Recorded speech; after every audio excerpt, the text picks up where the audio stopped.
saya masih menunggu dari kuasa hukum, ya, kuasa hukum RG untuk bisa membuktikan bahwa klien saya Dr. Oki pernah ada putusan hukum sebagai sindikat pemerasan yang dikaitkan dengan tersangka Nikita Mirzani. Karena dia di setiap kesempatan press conference dia selalu menyampaikan bahwa klien kami harus jadi tersangka, bahwa klien kami adalah seorang sindikat. Buktikan, ya. Kalau pengacara ngomong itu harus bisa membuktikan. Pernah nggak ada putusan hukum bahwa klien saya Dr. Oki pernah terlibat kasus pemerasan, pernah terlibat kasus sindikat terkait dengan modus-modus ini? Buktikan. Saya tantang, buktikan. Kalau tidak bisa membuktikan, artinya ingat, pengacara tidak kebal hukum. Kami akan melakukan upaya hukum juga, ya, gitu loh. Jadi buktikan, kami tunggu. Silahkan ambil bukti, baik itu putusan pengadilan, baik itu pemberitaan, ataupun perdamaian apapun itu yang terkait dengan klien kami Dr. Oki pernah melakukan pemerasan atau yang dia selalu bicarakan diduga sebagai sindikat. Bang, terbaru nih Bang, saya lihat akun medsosnya SS Bang, saya Sofia tadi dia bilang Dr. Oki harus bertanggung jawab nih, dia menjebak NM sampai dalam penjara. Gimana tuh Bang? Baru banget Bang. Ya, lagi-lagi saya bilang nggak usah ikut campur di urusan orang. Fokus saja sama laporannya Doktif, ya. Toh juga sudah ada pengacara kan, gitu loh. Apa perlu saya ngomong sama pengacaranya? Tolong Pak pengacara kasih tahu tuh kliennya. Nggak usah banyak ngomong, nggak usah ikut campur dengan urusan orang. Fokus saja dengan laporan Doktif di Jakarta Timur, di Polres Jakarta Timur, maupun laporan Doktif di Polda Metro Jaya. Nggak usah ikut campur ngomong Dr. Oki beginilah, harus bertanggung jawab kasus Nikita Mirzani. Nanti kalau ini kita lakukan upaya hukum juga loh, ya kan. Sampai sejauh ini kan belum kami lakukan upaya hukum, tapi jangan dianggap kita ini diam, kita bisa di ini terus gitu loh, ya, di pojok-pojokan terus. Dr. Oki orang baik, saya katakan orang baik. Dari awal saya sudah bilang, Dr. Oki tidak suka ribut, tidak suka bermusuhan. Dan itu dibuktikan. Dengan saya kemarin mensomasi, ya, seorang pengusaha skincare yang mengklaim dirinya mau diperas oleh Nikita Mirzani 15 miliar, saya sudah somasi resmi. Apa kata Dr. Oki? Mas, slow down dulu Mas. Artinya di situ saya melihat klien saya orang baik. Kalau enggak, apa yang disampaikan, orang mengklaim dirinya mau diperes, misalnya sama Sunan Kalijaga saya mau diperes 15 miliar. Lo buktinya mana? Ada nggak transferan duit? Ada nggak penerimaan duit? Jadi sudah saya bilang, ya, para bos-bos skincare ini sudah diam. Anda tidak kebal hukum, ya. Banyak sekali contoh di pemberitaan setiap hari. Orang yang banyak duitnya, yang merasa kebal hukum, masuk. Ya, jadi jangan terus apa istilahnya berstatement. Fokus saja sama kasus yang dilaporkan. Kan udah ada pengacara. Ngapain lagi sih gitu loh?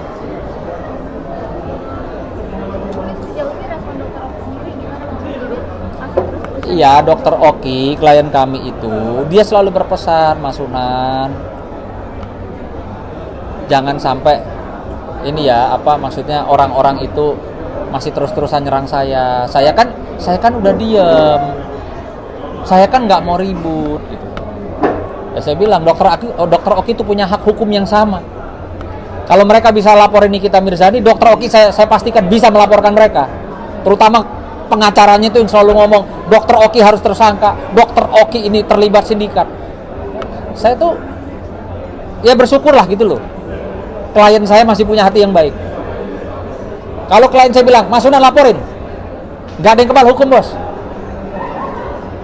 pengacara berstatement tidak bisa membuktikan, tidak bisa mendalilkan apa yang disampaikan di media, emang dia kebal hukum?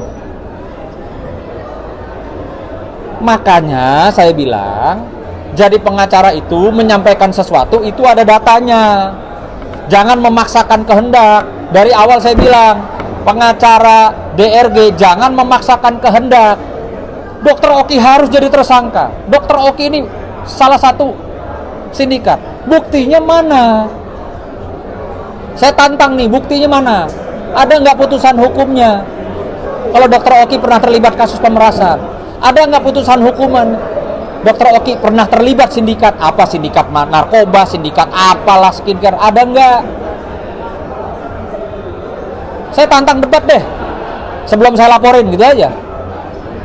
Saya tantang debat pengacara DRG. Kita duduk, kita debat. Lo punya data apa sehingga lo bisa nyerang-nyerang klien saya enak jidatnya begitu ngomong. Dokter Oki harus tersangka, maksa-maksa Polda Metro Jaya. Lo ngasih apa sih ke Polda Metro Jaya emangnya? Mau ngedikte-dikte penyidik, lo ngasih apa lo emangnya? Jangan. Ikuti proses hukum. Anda sudah melaporkan ke direktorat ya, Cyber Polda Metro Jaya. Percayakan. Gak usah Anda mendikte seolah-olah Anda kayak memberikan sesuatu jadi harus ini, harus itu. Atau Anda sebagai kuasa hukum mengikuti hasrat keinginan sebagai apa? Sebagai pelampiasan kliennya itu harus jadi tersangka Dokter Oki. Gak ada urusannya. Ya, jadi saya minta itu, tolong persiapkan alat bukti kalau memang klien saya Dokter Oki pernah terlibat kasus sindikat, apapun, gitu loh.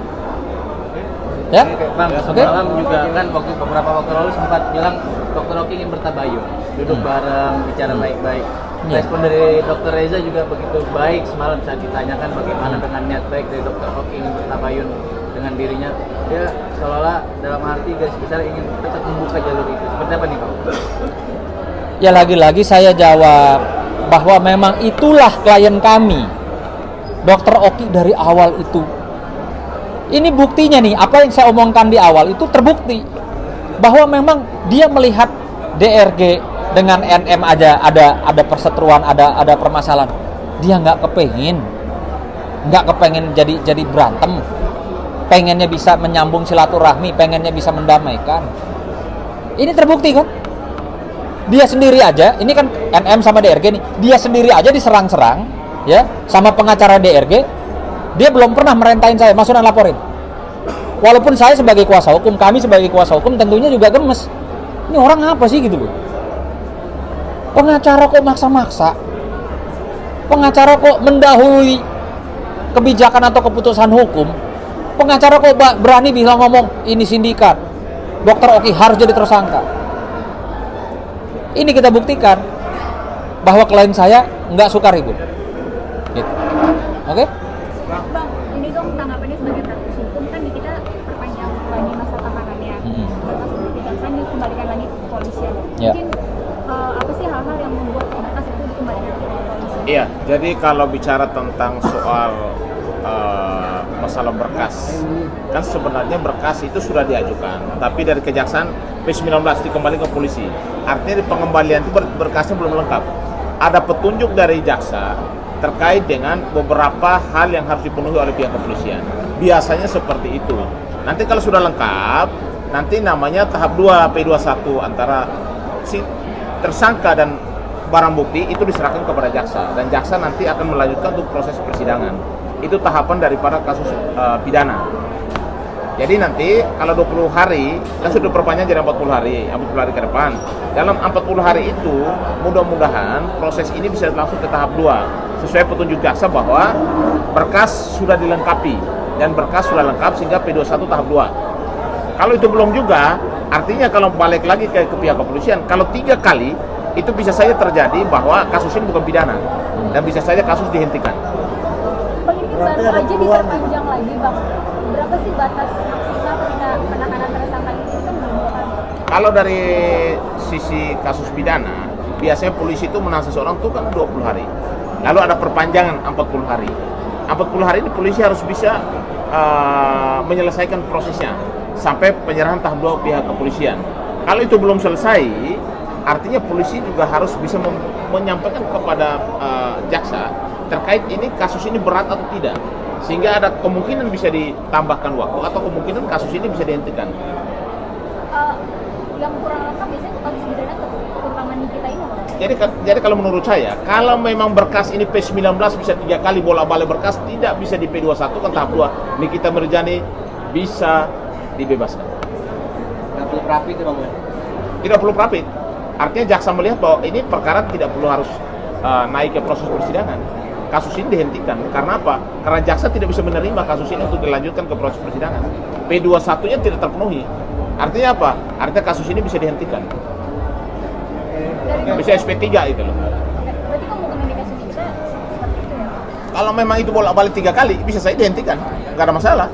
Kalau memang jaksa tidak menerima perkara P21 karena berkasnya tidak terpenuhi atau petunjuknya tidak bisa dilengkapi oleh pihak kepolisian, bisa dihentikan kasusnya di pihak kepolisian. SP3 bisa dilakukan. Bisa dibebaskan dari tahanan. Ya, kalau di SP3 dibebaskan dong. Tapi kan biasanya sampai menetapkan tersangka itu udah artinya bukti lengkap semuanya Bang. Begini loh Mas, kalau orang menetapkan tersangka, itu artinya polisi sudah memiliki 2 alat bukti yang cukup.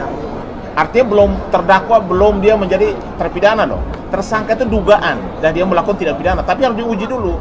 Kalau memang nanti proses kejaksaan ternyata jaksa tidak menerima berkas ini karena tidak lengkap dan petunjuknya tidak bisa dilengkapi oleh pihak kepolisian, ya jaksa juga pasti tidak akan menerima. Artinya pasti ada komunikasi jaksa dan polisi untuk kasus dihentikan. Gitu loh. Bang, balik sedikit ya.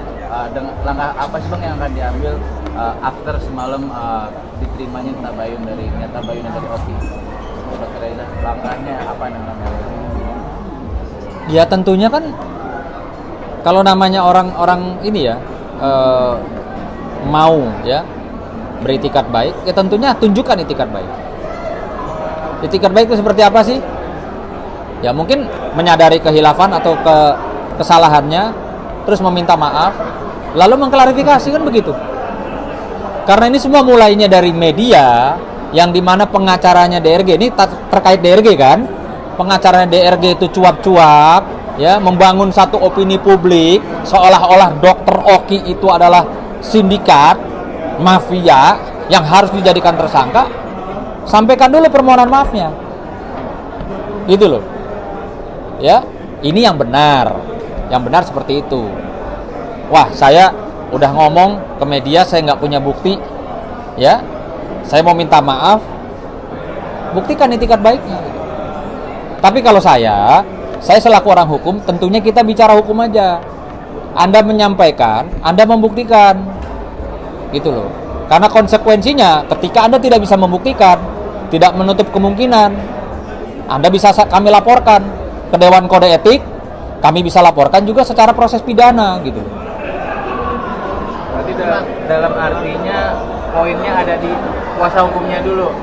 Jika dia meminta maaf pada pihak abang nih, mewakili Dr. Oki. Kan yang memang koar-koar itu, kita udah sama-sama ini deh, hampir tiap hari, setiap preskon, Dr. Oki tersangka, harus tersangka, penyidik harus jadikan Dr. Oki tersangka, ini apa istilahnya dia bilang tuh? Sindikat. Kan yang ngomong pengacaranya kan?